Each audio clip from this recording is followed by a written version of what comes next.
ये आरोप अभी क्यों और इससे पहले ये कहाँ थे? संविधान लेके घूम रहे हैं बहुजन समाज पार्टी में, उसी बहुजन समाज पार्टी के संविधान की धज्जियां उड़ा रहे हैं। 17-18 साल का बच्चा 4th और 6th क्लास में पढ़ेगा, कितना भी झूठा सच बना दें ये बचने वाले नहीं है। इनकी आप बात ना ही करें, इनके बात को हम हवाई समझते हैं। कोई भी सरकारी विभाग नहीं है जहां भ्रष्टाचार ना होता हो। इनकी छवि को पूरा भभुआ का बच्चा जानता है। फॉर्म चेयरमैन का भरे थे तो एक अपना भी भरे थे, अपने पिताजी का भी भरे थे। किस डर से भरे थे? जो हम साक्ष्य प्रस्तुत किए हैं उसको दुनिया की कोई ताकत नहीं काट सकती। झूठा साक्ष्य अगर देंगे तो इन पे FIR फाइनल होना है। हमारे साथ भभुआ नगर परिषद के पूर्व सभापति जैनेंद्र उर्फ जोनी आर्या जी मेरे साथ हैं और इन्होंने एक आरोप लगाया है भभुआ के वर्तमान सभापति बबलू तिवारी पे।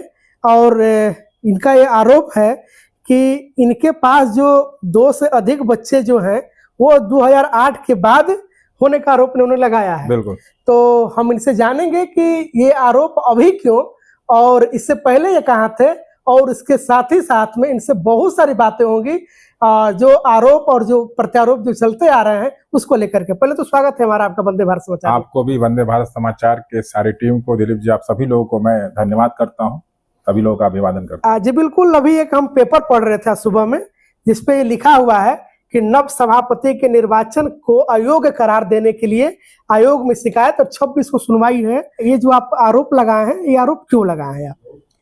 देखिए, जब कोई भी संवैधानिक पद पे रहता है तो जनता द्वारा एक नॉमिनेशन फॉर्म भरा जाता है चुनाव से पहले जी। और उसमें सत्यता रहती है कि हमारा क्या क्वालिफिकेशन, हमारे बच्चे कितने हैं, हमारा बैकग्राउंड क्या है, जिसके आधार पे आम जनमानस, आम जनता आप प्रतिनिधि के तौर पे आपको वोट देती है और चुनाव करती है जी।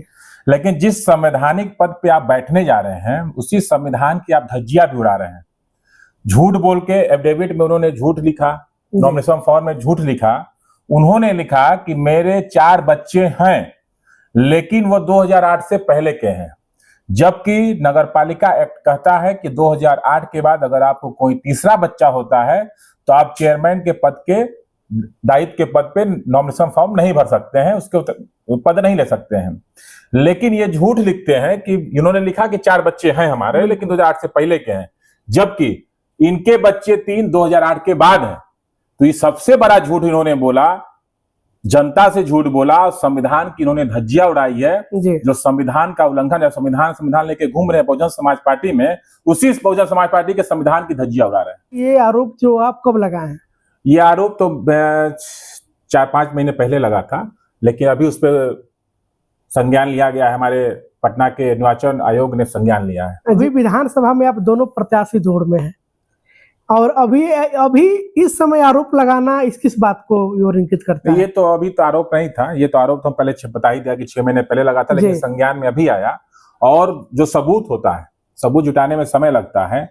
इन्होंने सारे सबूत को, साक्ष्य को मिटा दिया और डुप्लीकेट साक्ष्य रख दिया बनवा के। अच्छा। जैसे हमारा जन्म हुआ है 2012 में और आप करेंगे 2007 में मेरा जन्म हुआ है। सब जो फर्जी कागजात इन्होंने बनाया है और जो असलियत कागज निकालने में हमें समय लगा। और अब बताइए, 2008 से पहले इन्होंने कहा कि मेरे बच्चे हुए हैं, तो 2008 से 2025 तक कितना उस बच्चे का एज हो गया होगा? 17-18 साल हो गया होगा। क्या 17-18 साल का बच्चा 4th और 6th क्लास में पढ़ेगा? नहीं, 18 असंभव है। 18 साल बच्चे को तो मैट्रिक पास हो जाना इनका 17 से 18 साल का बच्चा अभी 4 में और 6 में जेम्स में पढ़ रहा है। इससे पहले जेम्स में भी था, जेम्स का पूरा हमने निकाला है दोनों बच्चों का।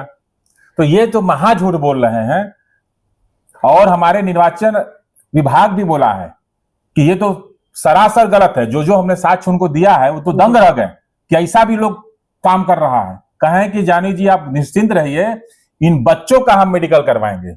ये कितना भी झूठा साक्ष्य बना दें ये बचने वाले नहीं है। इन पे FIR भी होगा अगर झूठा साक्ष्य अगर देते हैं। ये अगर इनमें होगा तो सत्यता बता के स्वीकार कर लें। और ये पूरा भभुआ का बच्चा जानता है। जब नॉमिनेशन फॉर्म भरे थे तो एक अपने नाम, अपने पिताजी के नाम भरे थे, क्योंकि इनको मालूम था कि मेरे 4 बच्चे 2008 के बाद हैं। अगर कोई इस पे क्लेम करता है तो अपने पिताजी को लड़ाएंगे।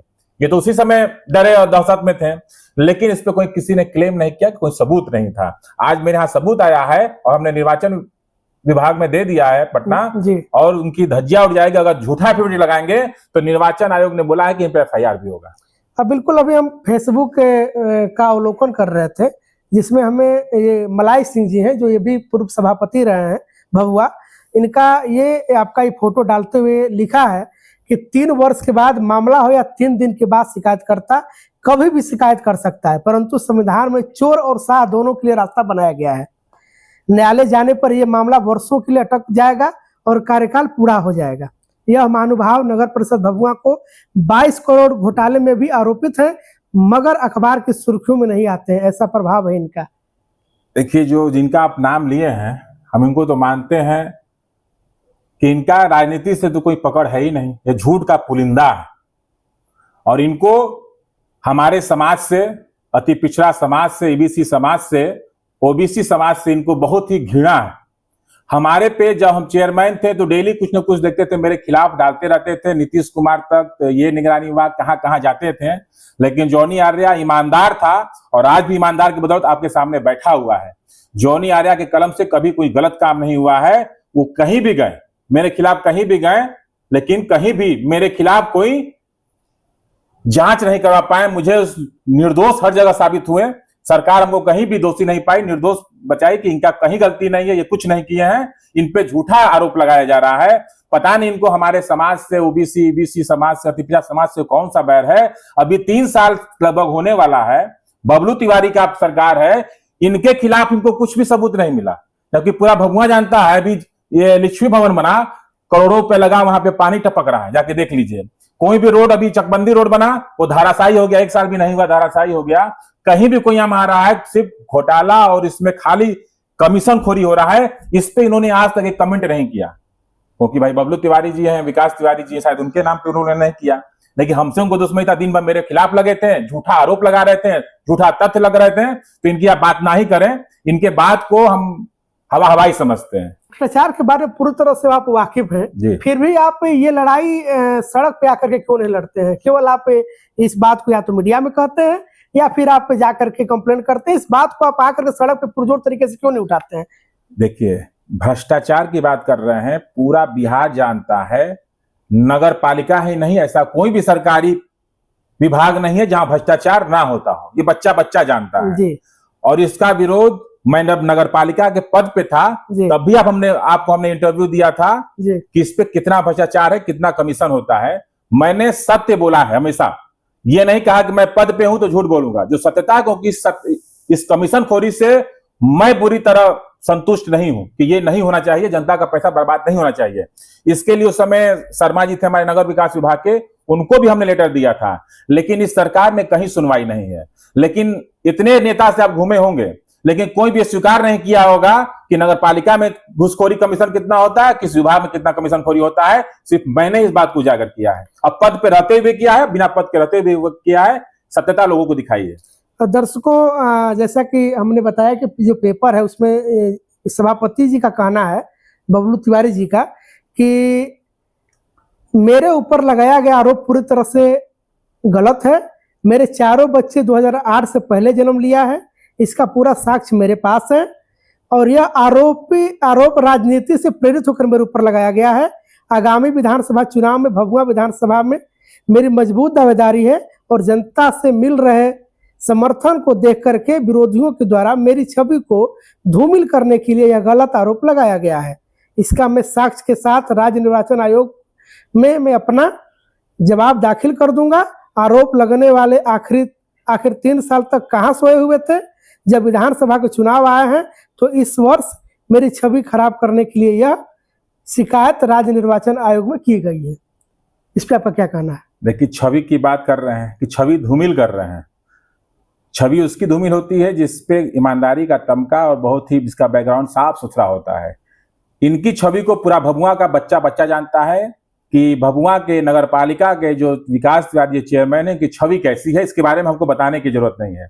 दूसरा बोल रहे हैं कि झूठा साक्ष्य, तो इनसे पूछिएगा कि जब नॉमिनेशन फॉर्म चेयरमैन का भरे थे तो एक अपना भी भरे थे, अपने पिताजी का भी भरे थे। किस डर से भरे थे? इनके मन में यह डर था कि मेरे 4 बच्चे 2008 के बाद है, कोई क्लेम करेगा तो अपने पिताजी को लड़ा देंगे, तो ऐसे ही साक्ष्य क्लियर होता है। और तीसरा सवाल उनसे भी पूछिएगा, 2 सवाल हमने पूछा, तीसरा सवाल उनसे भी पूछिएगा कि आपके बच्चे किस क्लास में पढ़ते हैं, तो बोलेंगे कि एक तो 4 में, एक तो 6 में। तो आप जोड़ लीजिए 2008 से पहले अगर इनके बच्चे पैदा हो गए थे तो उसकी आयु आज कितनी होगी? 17 से 18 साल होगी। माने कितना 17-18 साल के बच्चों को अभी भी 4 क्लास में पढ़ा रहे हैं। माने कि एक झूठ बोलने का भी एक तरीका होता है। एक अनपढ़ गंवार आदमी कोई पूछिएगा कि 17-18 साल का बच्चा क्या 4th और 6th क्लास में पढ़ेगा, तो भी माथा पकड़ के चकरा जाएगा। तो झूठ का तो पुलिंदा है ही है। इनका झूठ तो छोड़िए, जो हम साक्ष्य प्रस्तुत किए हैं उसको दुनिया की कोई ताकत नहीं काट सकती। यहाँ के हमने निर्वाचन विभाग में भी पटना दे दिया है, तो कहें कि तो दंग रह गए, क्या ऐसा भी हो रहा है। कहें कि घबराइए मत, इन पे FIR भी होगा। अगर झूठा साक्ष्य अगर देंगे तो इन पे FIR फाइनल होना है। और जनता को मालूम होना चाहिए कि जनता को धोखा देकर जो पद पे बैठा हुआ है और जो संविधान की दुहाई दे रहा है, संविधान कैसी धज्जियां उड़ा रहा है, ये बताने के लिए हमने ये सब प्रस्तुत किया है, जो साक्ष्य हमको अभी मिला है। 26 तारीख को इसकी सुनवाई होनी है जी, क्या लग रहा है? 26 तारीख को निर्वाचन विभाग ने बोला है कि अगर ये साक्ष्य सही नहीं प्रस्तुत करते हैं तो सीधे इन पे FIR भी होगा, इनकी सदस्यता रद्द हो जाएगी, इनके पद मुक्त हो जाएंगे। सीधे शब्दों में कहा है। अगर थोड़ा सा भी अगर ये गलत पेपर साक्ष्य दिए तो इनकी तो काम खत्म है। वैसे जो इनका स्टेटमेंट जो छपा हुआ है प्रिंट मीडिया में, उसको मैंने पढ़ करके आपको बताया। वैसे इसके बारे में आप क्या सोचते हैं और इस पे आपकी क्या प्रतिक्रिया है? आप भी कमेंट बॉक्स में इस प्रतिक्रिया को देने का काम करेंगे। वैसे दीजिए इजाजत, मिलते हैं फिर नेक्स्ट वीडियो में। तब तक के लिए देखते रहिए वंदे भारत समाचार। बहुत बहुत धन्यवाद।